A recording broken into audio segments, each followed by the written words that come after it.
So we found out this week that Homeland Security was doing some tracking of the Occupy Wall Street movement.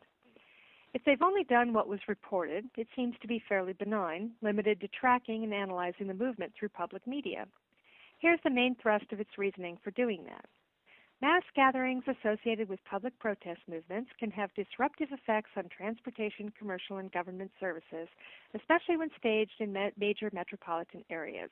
Large-scale demonstrations also carry the potential for violence, presenting a significant challenge for law enforcement.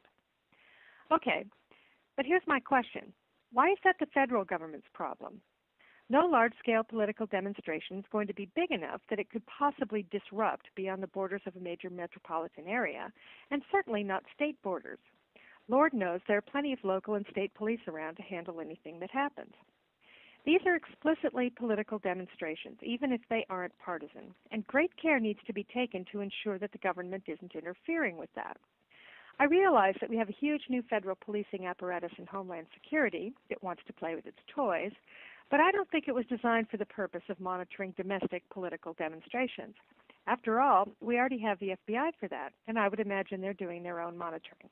Also, for no good reason, by the way.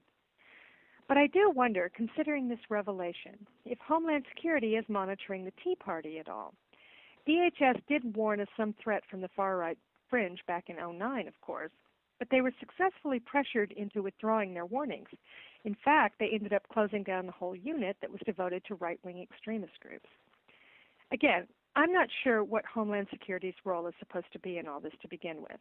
We already had the FBI for national law enforcement, which includes domestic terrorism, and Lord knows they've historically been eager and willing to infiltrate and monitor political movements. I thought DHS was going to be for bringing all the federal authorities together to assess foreign threats to the homeland. That it would end up infiltrating and duplicating the FBI and local law enforcement's jurisdictions was inevitable, however. If you build it, they will use it.